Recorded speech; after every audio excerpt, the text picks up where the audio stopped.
Hey guys, welcome to my game reviews, and today we'll be taking a look at Clocktower for the Super Famicom. When most people think of survival horror, they think of Silent Hill or Resident Evil. But for me, Clocktower has always been the game that pops into my head. Well, if you love slasher movies, then Clocktower is a must-play. When it comes to slasher movies, I really like the underrated, unknown ones. I'm talking about the ghastly ones, 3 on a Meat Hook, Guru the Mad Monk. The kind you can find on those cheap 50 movie packs that I like so much.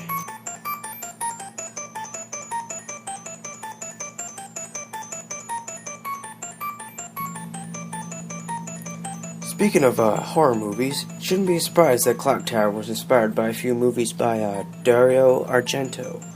Those being Phenomena, aka The Creepers here in the US, Suspiria, and Profondo Rosso. Your character, Jennifer, is, I believe her character design and name was taken from Phenomena. And the death scene you just saw, apparently, I think is the opening to Suspiria. I haven't seen the movies.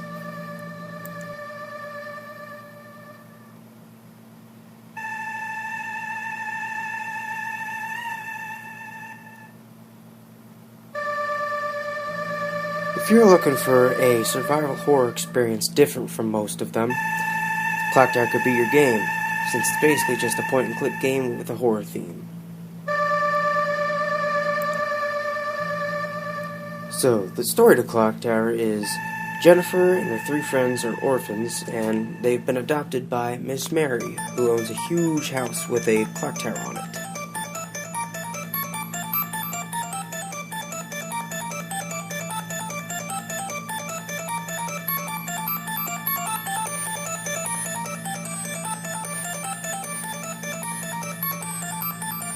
Once they get to the house, they meet Miss Mary, and then she just kind of walks off. Jennifer then goes to find her. Hears her friend scream. Goes back to find nobody there, and this is where the game begins. So you are Jennifer. You're on a mission to find your friends and get out of this place. But it isn't that easy. You must, solve some puzzles.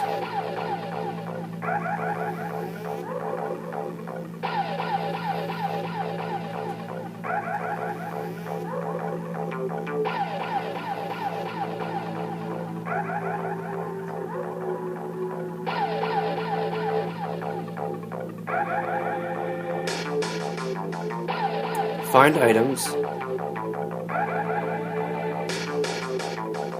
and of course, stay alive. During the game, you can come across your friends, but only in time to see them die right before you.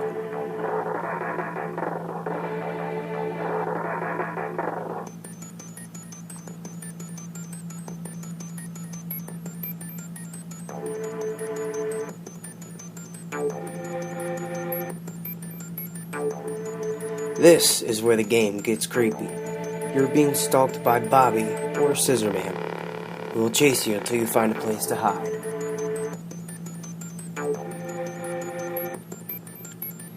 You must be smart, or else it's dead end for you.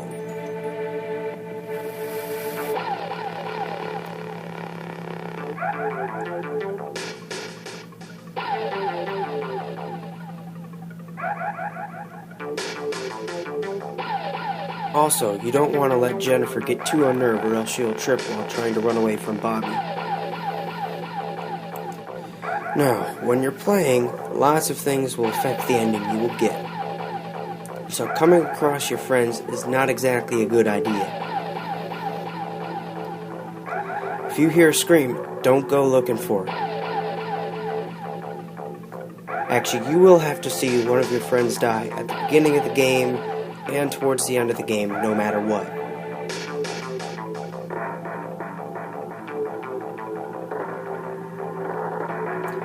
Even simple things like letting a crow out of its cage can affect the ending.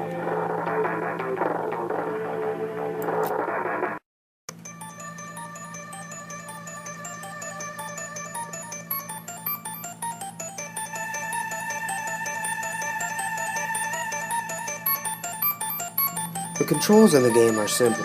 You move Jennifer left and right by moving the arrow in that direction and hitting Y. Y is also used to select certain actions, like if your cursor moves over a door or an interactive object.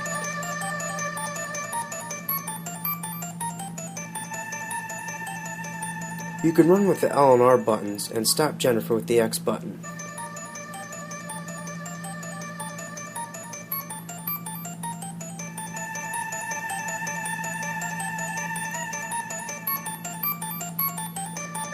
Holding down the A button will let you select through your items.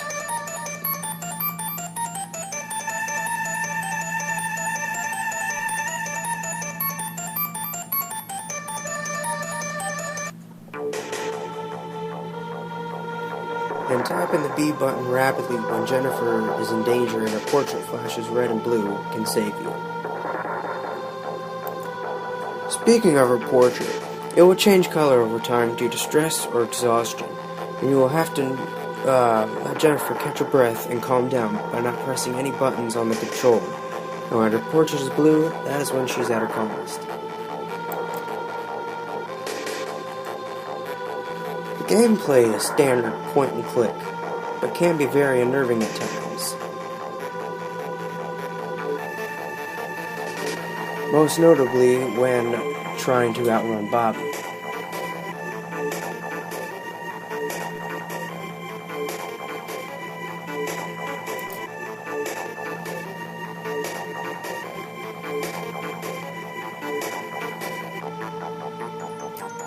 The layout of the house is different every time you start a new game. So this means rooms will be switched around in the West Wing area, but certain rooms will always be in the same place. Like the Gold Key room, the West Wing door, the Silver Key room, and the hallway to the kitchen, and a few others.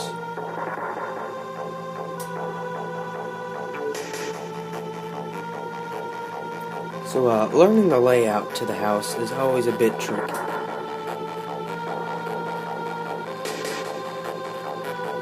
Just about all items will stay in the same rooms though, except for the West Wing key.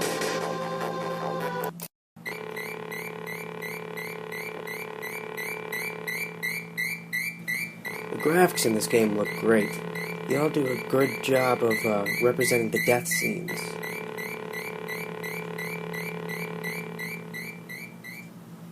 And all the other scary stuff in the game. It also make the house itself seem very creepy. The music is definitely scary and adds a lot of tension to the game. Unfortunately, it only plays when Bobby is chasing you, or in certain rooms of importance, and during important events. It's very scary sounding. I really love the drums in each track. The reverb on the snare hits are great, and the looming deep sound of the toms give it that horrifying tension.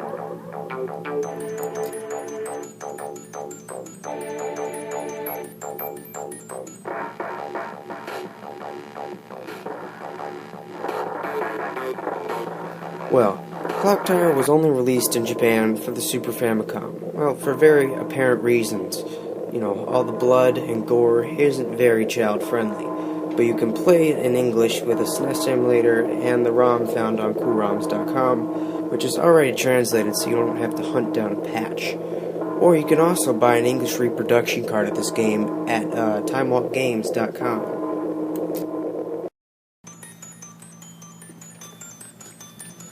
Alright, so that is Clocktower.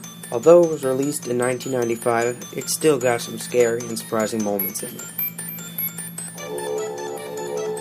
There was one part at the end, that had me say, "What the hell is that?" the first time I saw it. And this game is really worth anybody's time, to play it and whatnot. It only takes you about an hour if you know what to get and where it goes. So the game's not long. It's very good. Good time waster. And go play the game. It's great. Thanks for watching. Please subscribe. Check out all my other videos. And I'll see you guys next time.